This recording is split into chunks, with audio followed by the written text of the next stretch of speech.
Well, hello everyone. Today we're going to drain the beast. Now it just has its initial water in there, and it needs to, because when I first connected the rads, I had pre-washed them 6 months prior when I got them, and they had already gone bad. Water will mildew very, very quickly. Mold and mildew, if you look at the EPA, like particularly around houses and things, environmental people will make a big deal out of it. You have to get it tested, all that kind of stuff. But the reality is, when it dries, it dies. So if you have a leak in your roof or whatever in your house, plumbing, whatever, fix the leak, you fix the problem. You don't necessarily have to kill off all the spores, because quite honestly, they're in the air. They're just like the dust, and it's hard to get rid of. So your system's going to mold up.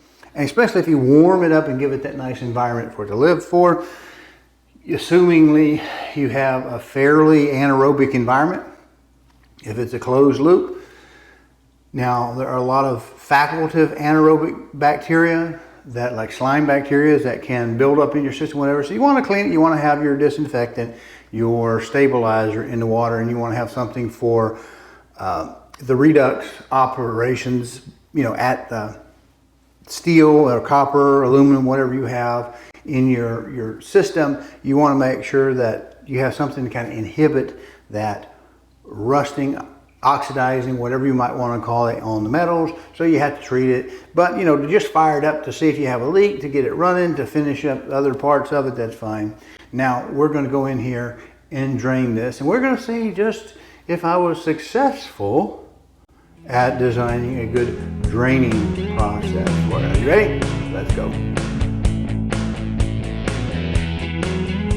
Well, here we are. We've got the beast in the kitchen, but it's not over the sink or anything like that, because we're going to catch the water. I'll show you how I did that. First, I need to tell you, this is sitting on a cart that I bought. It's not a slicer cart, but I bought it to be a slicer cart to use with one of my slicers. And I ordered it special, cut to size, exactly the size, so it fits right across to the island table. And of course, they didn't do that. Well, we have our wide angle lens on, and as we see, we're actually running downhill because we got the end on this side set up on that bread pan right there. And it does get it a little bit high. If we were to take the bread pan out, it runs a little bit low this way. And we want to make sure it drains well to the center. Now, as you see, you got a bucket to catch the water as we drain it. We've got a little bit of a static cling film there over that receptacle so that we don't get it on, if we splash a little bit, we don't get it on the receptacle or in the receptacle. Underneath it, it's propped up by a bucket and some bread baskets underneath that aluminum sheet pan, full sheet pan. And the sheet pan has on it 2 gallons of water, actually 1.5 gallons of water, because we have 1 gallon in the system. Now we'll catch that, and as you see, the ratio, like a teeter-totter, we got a lot more on the water end than the bucket end. So we shouldn't tip, but we've got something propped up underneath it, and even then it's going to roll down the edge. There's nothing in the water that's not non-toxic, so it's all non-toxic water. It's not going to hurt anything get on that sheet pan, and it can't be washed. We just want to cut down the distance between where we're draining from and the bucket. In fact, we'll probably hold the bucket up as we get it loose, let the drain plug fall in and go. Now, let's take a look at this. All right, well, step one, where I had this envisioned, this is my very first time doing it. We pull out our lint screen, our dust screen, and we should be able to, although I am right-handed, pull this piece out, giving us our nice little drain hole that somebody had in mind when they did this. Now, I have 2 drain plugs just like this on the other side of the rad, and we're going to take them out to let both the left and the right sides of the radiator drain down, and of course it should siphon out the top. Now what I'm going to do, because I have my burp it hole right there with a plug, all right, you see that? We use that when we burp the air out of it. We're going to take that loose, and that will let air get into the system. Now it's not going to have water drain out the bottom, but it will let water drain out from wherever's higher than it, will drain down through the drain plugs when we let them loose. Well, we have the front one, or the one towards the glass where we look inside. We got it draining, and we'll take the other one loose as soon as it stops running. Now they will, for the most part, drain fairly evenly, but yet it's still probably going to have a little bit left on the far side from them. Now I certainly hope that I don't see these internet producers or these content providers steal my high-tech answer for draining a system. Of course, you get to put a valve in it, maybe bring it this way, but anyway, we have a little, can you see that little hole there right there? Now I'm going to pull the pump because I'm not sure that when I was dumping water in here, I didn't see something swirling around that shouldn't have been there. It's like, what the heck? How did you even get in there? It's a little strip of something, so I'm going to pull that off and look at it. But we're going to drain it out of the pump, which doesn't drain because it's in the bottom of the big rad, which we can push a little air through there and try to get some out of it. But it's going to be better to disconnect those two lines. We're going to disconnect them here and rotate them down so they dump some water down there into our turkey foil. Hey, do you have turkey foil where you live? Turkey foil is what we would call that extra heavy duty, you know, the big sheet stuff.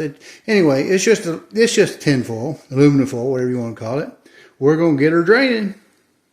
Now, how many of you, when you saw this in an earlier video, said, well, Dell, you sure have a lot of that ugly black and red wire hanging down going to that Molex connector? Yeah, you got to plan ahead, fellas. Now, if you're not familiar with a D5 pump, you know, this is pretty well much it. You saw where I wrapped it in a opaque film to keep the light off, to keep the microbiological growth in there so that I don't develop MIC, which is microbiologically influenced corrosion. You know, remember I said something about the slime bacteria, iron bacteria, that kind of stuff. This is brass, I'm sure, that is cleared over with a nickel plating, some kind of nickel plating, but it's you know, probably not the greatest quality in the world. It's consumer grade. But anyway, there we have it. We got her down. Inside of the D5 pump, we have this little pouch down here at the bottom where the guy lives. This is a little pump guy in there. What's that blue on there? I'll have to see if that's a quality mark, probably washed off. Looks like it is. Looks like it's a hallmark of some sort. All right, so, and there's another one of some sort. But anyway, we've just been running this for a couple of days. Now we have to look in here and see if I was, in fact, imagining seeing a little strip of something black come out of the piping. I swear, what is that? There it is. There's something. How about that? So the old guy is blind as a bat, but we did see that. So now I got to take my little tweezers and pull that out. Now you see how small that little hole is, right? It's not big enough to get a connector through there because because you can see where the top piece of trim comes across. I could have made it bigger. I just decided not to because I didn't want to get into this right here. So how do you get one of these drain plugs out of there? Since they're brass and they're not magnetic or anything, right? See, there are three, two on the bottom, one on the top. Well, something else I invented was a piece of duct tape. Just get it loose, sitting in the threads, and just take your little piece of duct tape there and sticky tape it to the dry top and pull it, lifts right out. What a genius. What a genius. So be honest, what do you think? I added an extra little piece here because I had one so that when I drain the side, I can get it where it runs. Come on, get out of focus. There we go. Where it'll drain over and maybe it won't be quite such a mess. What do you think? What do you think? I like the symmetry, but that might work pretty good. And now that we're drained, we'll just put our little plugs back in. Now I'm going to leave this particular plate out because we don't need it for the next 48 hours or so because we've got to put our cleaning solution in. Remember, at the opening of this video, I said that I had washed out the rads, but in the 6 months waiting for the Core Ultra and the whole Intel thing to sort out, I had them just sitting in the can here, sitting in the case, and got that done. But when I first went to open them up, I could definitely smell the mildew. So we've run some water for a couple of days, tested the system. It looks like it's going to be fine. Now we're going to put our clean out material in there to sanitize it.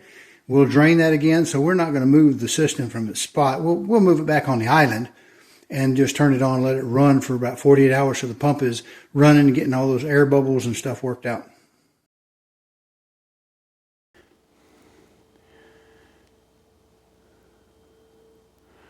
Now hopefully I won't fill this too fast and it won't overflow too much, but it's just probably going to trap some air and make a little bit of a watery mess as it runs around the radiator. Also, the lines will have air in them, so the first time I turn it on, it's going to drink a big bunch of water and I have to be prepared to squirt the pump.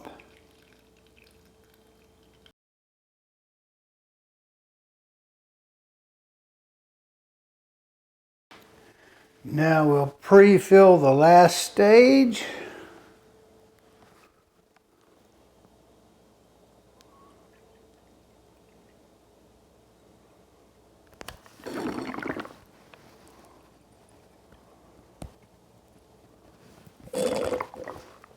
And pretty quickly, it's going to drink this dry.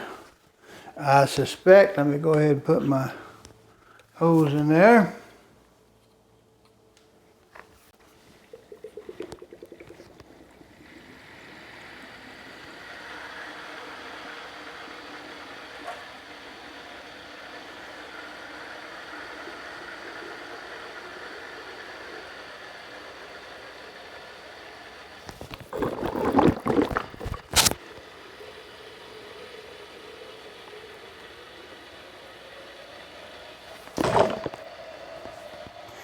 Well, and just like that, we've got her drinking the big drink. How about that? It's making a lot of noise. I don't know if you can hear it. We'll watch the water level here. Let me put the mic close to that vertical rad.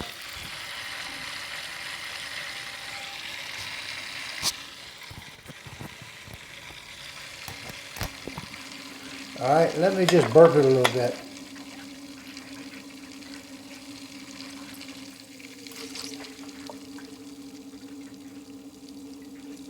Did you hear that quieting down? I got a little bit of water. Give it a little more time to get the air bubbles to migrate back around. We'll burp it again.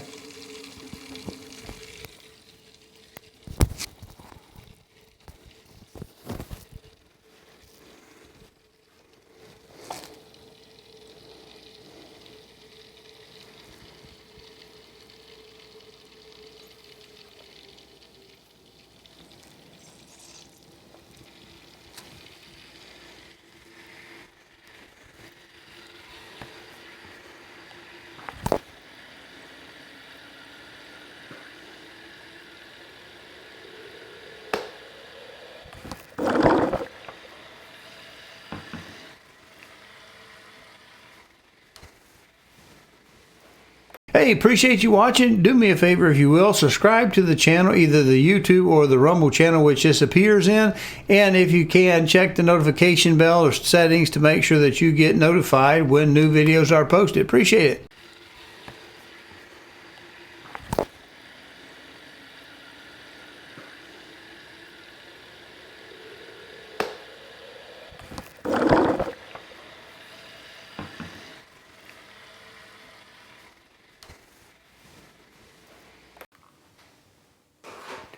All right, we've been running Cinebench with this water solution in there. Our highest temperature looks like, and this is with the integrated GPU, looks like it is 84 degrees. And we just clicked off at 2505 points on the integrated GPU it running. Now the reason I'm doing this is I want to answer a question. Sometimes people say, well, how loud is the system? Well, now that the refrigerator that's 1.5 feet from us has cut off, let's see if we can hear the pump. Now this is running at full speed.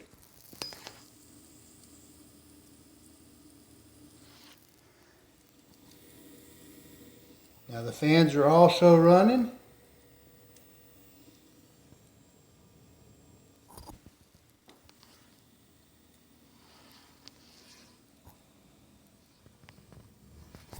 What do you think?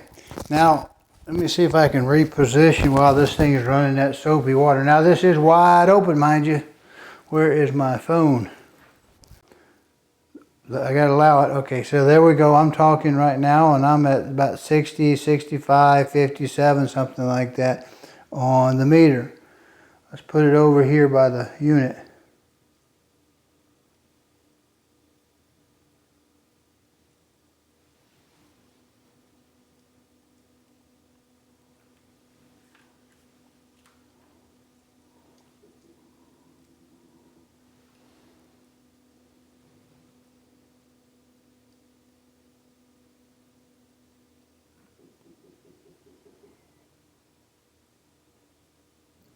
$21, $23, what do you think?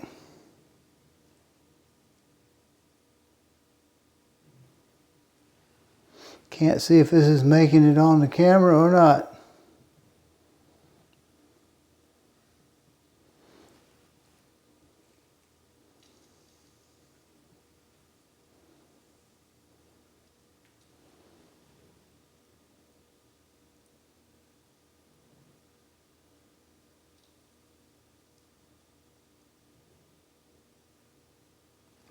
What do you think?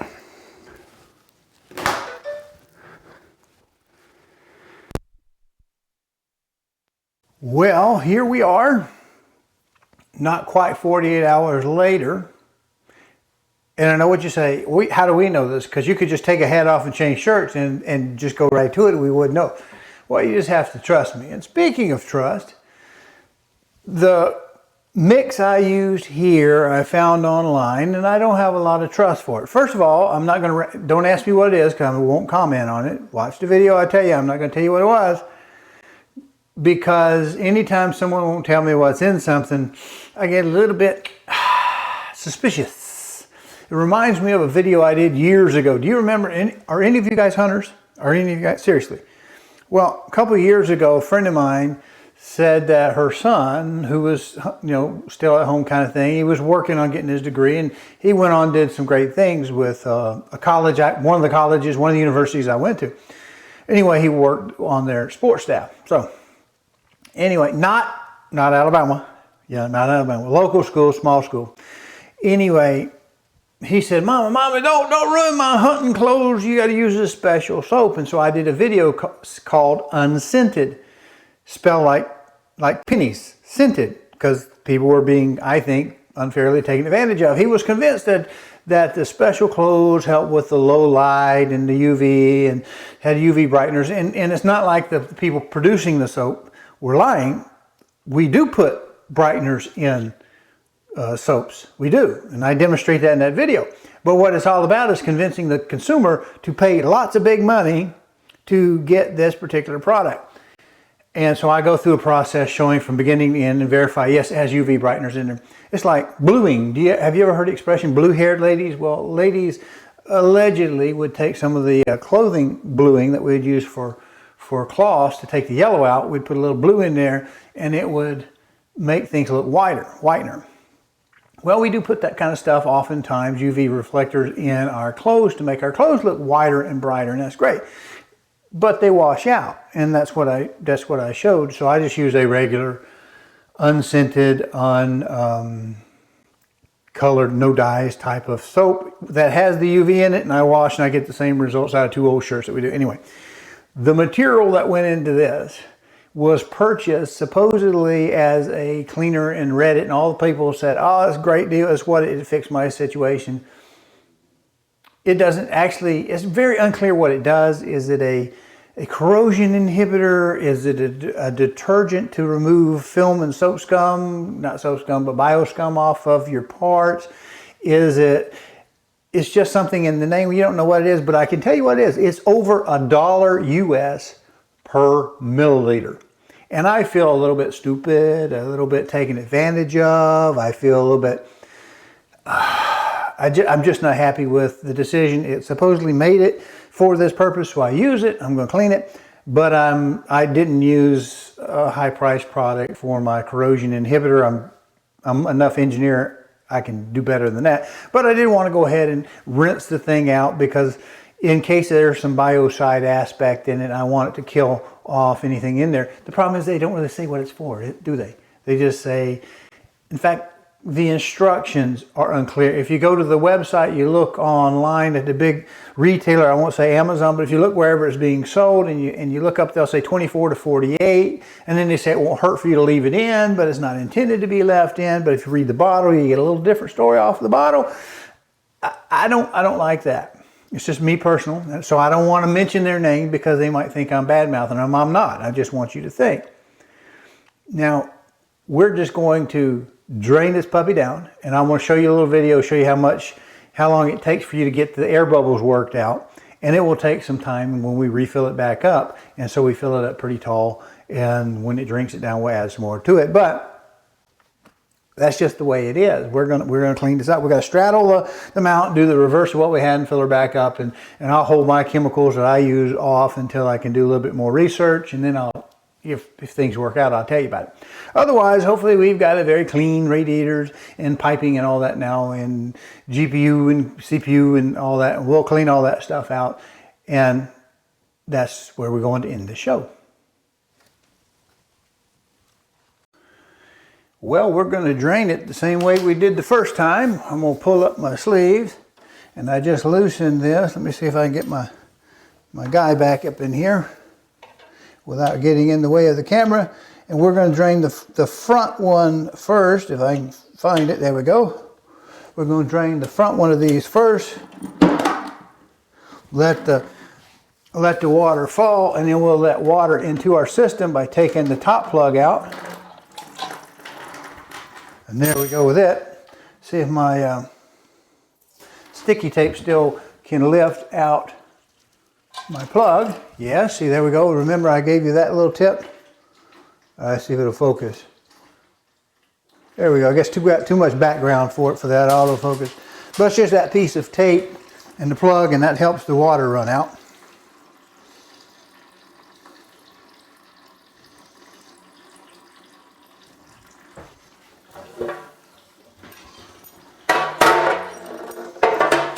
Now, you know, we talked about this cart. It has caster brakes. So we've locked the caster brakes. We've set up the bottom kind of just like we did before. We just moved the bucket up a little further.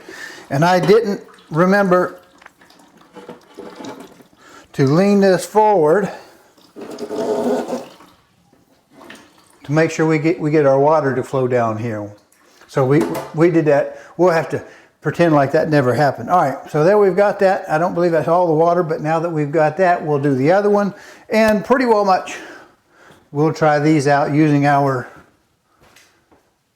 engineered foil technique. You know, somebody will make a funnel shaped like something like this as an accessory. You watch and see. Now that's with both of the drain plugs pulled out of the bottom rad. Well, appreciate you watching. I had to come up with some kind of an ending for this thing because we just kind of went to the end and cropped off. We'll do the other bit on the additives if I do some more research on it, show you what I did. It's always up to you. You're the judge. Use your God-given gift of reason on this stuff. It's your life, your equipment, your stuff. You make your choice. So anyway, if you like the content, let me know. Hit the click like and subscribe button, notification bell, and that sort of thing, so you get notified with the content. You know, and the other reason you have to do this ending is I couldn't think of any cute way or to slickly make a reference to my coffee company and reminding you to buy some coffee without you noticing if I didn't put this ending on it. So anyway, we'll see you next time, people. We appreciate you here, whether you know it or not. We really do. We're not like some of the other people. We're just plain old folk just like you.